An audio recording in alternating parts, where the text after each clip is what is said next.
और Iran America वार्ता की पहली तस्वीर सामने आ गई है। इस्लामाबाद के सेरेना होटल में वार्ता होगी। पाकिस्तान ने इसको इस्लामाबाद टॉक्स नाम दिया है। ये वो होटल है जहां पर ये बातचीत होगी। ये तस्वीरें उस होटल की आ गई हैं। इस होटल का नाम है सेरेना होटल, इस्लामाबाद में है और इस होटल को एक अवैध किले में तब्दील कर दिया गया है। कई लेयर की सुरक्षा लगाई गई है, जिसमें पाकिस्तान की सेना, पुलिस, अमेरिका के सीक्रेट एजेंट्स और अमेरिका की सिक्योरिटी एजेंसीज हैं। इसके अलावा फाइटर जेट से इसके ऊपर लगातार सुरक्षा दी जा रही है। इसको एयर डिफेंस दिया जा रहा है। इसको लगातार फाइटर जेट्स इसके ऊपर उड़ रहे हैं। इस पूरे इलाके को बिल्कुल बैरिकेडिंग से आम लोगों के लिए बंद कर दिया गया है। 2 दिन की छुट्टी कर दी गई है ताकि यहां पर कोई व्यवधान पैदा ना हो। यह उस होटल की पहली फोटो है जहां पर आप देखिए, या उस होटल की विजुअल्स हैं ये, जहां पर यह बातचीत होनी है, जिसका नाम पाकिस्तान ने दिया है इस्लामाबाद टॉक्स। अमेरिका के उपराष्ट्रपति जेडी वेंस क्योंकि यहां पर आ रहे हैं, इसलिए अवैध किले के तौर के रूप में इस होटल को बदल दिया गया है और कई लेयर्स की सुरक्षा है, जिसमें अमेरिका से आए एजेंट्स हैं, अमेरिका से आई बख्तरबंद गाड़ियां हैं, अमेरिका के सिक्योरिटी एजेंसीज के लोग इन्वॉल्व हैं, सिक्योरिटी सिस्टम्स है, जैमर्स हैं, जैमर वाली गाड़ियां हैं और उसके बाद फिर आउटर लेयर में पाकिस्तान की सेना और पुलिस लगेगी। चलिए आगे बढ़ते हैं। ईरान में सीज फायर हो गया, लेकिन लेबनान लगातार धधक रहा है। एक तरफ इजराइल के हमले हैं, दूसरी तरफ हिजबुल्लाह का बैलिस्टिक मिसाइलों से जवाब है। सीमा की लड़ाई अब शहरों के अंदर तबाही मचा रही है। लेबनान से आ रहे तबाही के आंकड़े खौफनाक हैं और इस बीच ट्रंप ने नेतन्याहू को कॉल करके लेबनान पर हमले कम करने को कहा है, लेकिन इजराइल अपनी शर्तों पर अड़ा है और हिजबुल्लाह भी पीछे हटने को तैयार नहीं है। दुनिया के 60 देश युद्ध विराम की अपील कर रहे हैं, लेकिन कोई सुनने को तैयार नहीं। अब सवाल यह है कि क्या यह टकराव रुक पाएगा या फिर लेबनान की आग ईरान के सीज फायर को भी बेकार बना देगी। कि शनिवार रात 8 बजे तक होम फ्रंट कमांड की सुरक्षा नीति यथावत रहेगी। इसके 2 मायने निकाले जा रहे हैं। या तो ये किसी बड़ी सैन्य कार्रवाई से पहले की चुप्पी है या फिर अंतर्राष्ट्रीय दबाव का असर। और अब लेबनान में मची तबाही के खौफनाक आंकड़े देखिए। लेबनान की सरकार के मुताबिक अकेले बुधवार को ही 303 मौतें हुई, यानी सिर्फ 24 घंटे में 303 लोगों की जान चली गई। ईरान युद्ध शुरू होने के बाद से अब तक लेबनान में 1888 लोग मारे जा चुके हैं। घायलों की बात करें तो सिर्फ एक दिन में 1150 लोग घायल हुए हैं और ईरान युद्ध शुरू होने के बाद से घायलों का आंकड़ा 6000 को पार कर चुका है और हर गुजरते घंटे के साथ यह आंकड़ा बढ़ रहा है।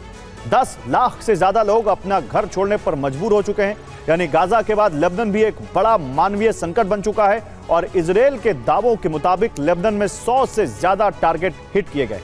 अब सवाल उठता है कि आखिर निशाने पर क्या है।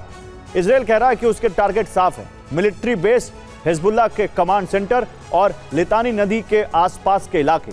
लेकिन जमीन पर जो तस्वीरें सामने आ रही हैं वो कुछ और ही कहानी बता रही।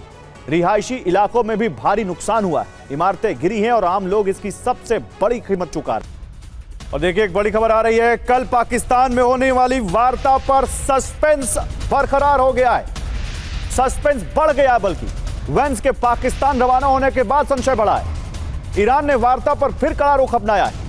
बातचीत से पहले 2 शर्तें पूरी करने की मांग की है ईरान ने। उधर से जेडी वेंस उड़ चुके हैं पाकिस्तान आने के लिए, इधर ईरान शर्तें लगाए जा रहा है। ईरान कह रहा है, बातचीत से पहले ईरानी स्पीकर कालीबाफ ने कहा है कि 2 शर्तें अभी पूरी नहीं हुई हैं। वार्ता से पहले ईरानी संसद के स्पीकर कालीबाफ ने यह बयान देकर अब सस्पेंस बढ़ा दिया है। बातचीत से पहले दोनों शर्तें पूरी हो, ये कालीबाफ कह रहे हैं। और वो 2 शर्तें कौन सी हैं? वो कह रहे हैं कि लेबनान में अभी तक सीज फायर नहीं हुआ है और ईरान की फ्रीज संपत्तियां बहाल नहीं की गई। ये 2 शर्तें पूरी होंगी तो वार्ता में शायद आगे प्रगति हो। यानी आप समझ रहे हैं, जेडी वेंस के लिए वहां एक पूरा इलाका किले में बदल दिया गया है। जेडी वेंस रवाना हो चुके हैं, रवाना होने से पहले पत्रकारों से बात कर ली है उन्होंने और अब ईरान कह रहा है कि भैया हमारी तो बातें नहीं मानी गई, 2 शर्तें अभी मानी नहीं, हम बात क्या करें। ईरान के स्पीकर कालीबाफ कह रहे हैं कि 2 शर्तें पूरी हो तो बातचीत हो पाएगी। यानी बातचीत पर सस्पेंस बढ़ गया है। और ये तस्वीर देखिए, जेडी वेंस जब रवाना हुए उस वक्त की तस्वीर देखिए और उससे उनके वहां पाकिस्तान पहुंचने के लिए पाकिस्तान ने पूरा माहौल बना दिया है। सांस्कृतिक कार्यक्रम हो रहे हैं, वहां पे होटल को बिल्कुल एकदम अवैध किले में तब्दील कर दिया गया है। 2 दिन की छुट्टी हो गई है और अब ईरान यहां गुगली दे रहा है। निशांत चतुर्वेदी हमारे संवाददाता हमारे साथ जुड़ चुके हैं ज्यादा जानकारी के साथ। निशांत, ये क्या ईरान नहीं होगा वार्ता में शामिल, ऐसे संकेत मिल रहे हैं? देखिए, यहाँ पर एक बहुत बड़ा कहा जाए मिसकम्युनिकेशन, क्लैरिटी ऑफ थॉट्स और क्लैरिटी इन डिसीजन मेकिंग साफ दिखाई दे रही है। क्यों?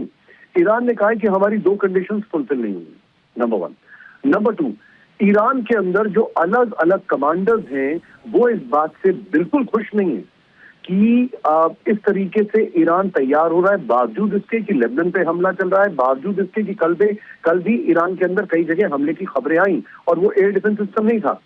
तो कमांडर्स और जो ऑफिशियल्स बात कर रहे हैं उनमें बहुत जमीन आसमान का कम्युनिकेशन गैप है। दूसरा, मुश्तबा खमनेई का आज का मैसेज, ये मैं अभी उसकी बात नहीं कर रहा हूं जो आप दिखा रहे हैं, वो 2 कंडीशन तो एकदम ही अलग है, लेकिन मुश्तबा खमनेई का आज का मैसेज, वो मैसेज फिर से बता रहा है कि हम अमेरिका पे ट्रस्ट नहीं कर सकते। और तीसरी सबसे बड़ी बात, ये कोई ना भूले, तीसरी सबसे बड़ी बात है, जब ओमान एक न्यूट्रल कंट्री, एक ऐसी कंट्री जिसके कोई इंटरेस्ट नहीं थे, जो बार बार लगा हुआ था कि पीस टॉक हो जाए, तब अमेरिका ने हमला कर दिया। यहां पर तो पाकिस्तान है, पाकिस्तान को लेकर ईरान का ऑलरेडी ट्रस्ट डेफिसिट है, क्योंकि पाकिस्तान ऑलरेडी ये कह चुका है कि अगर सऊदी पर हमला हुआ तो हम ईरान के खिलाफ जा सकते हैं। पाकिस्तान 900 किलोमीटर का बॉर्डर शेयर करता है, दुनिया में दूसरी सबसे बड़ी शिया आबादी ईरान के बाद पाकिस्तान में है।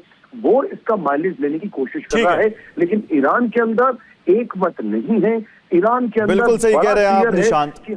और अब देखते हैं कि इस पूरे मामले में ईरान क्या अपने इस स्टैंड से पलटता है, बातचीत में शामिल होता है, वो अलग अलग जो कमांड्स हैं वो क्या एक साथ आती हैं और इस वार्ता में शामिल होती हैं, और नहीं अगर हुए तब तो बहुत बड़ा कांड हो जाएगा। फिर जेडी वैंस का यहां आना बेकार, और फिर उसके बाद ट्रंप क्या करेंगे ये देखना होगा। फिलहाल बहुत शुक्रिया निशांत आपका इन तमाम जानकारियों के लिए। आगे बढ़ते हैं।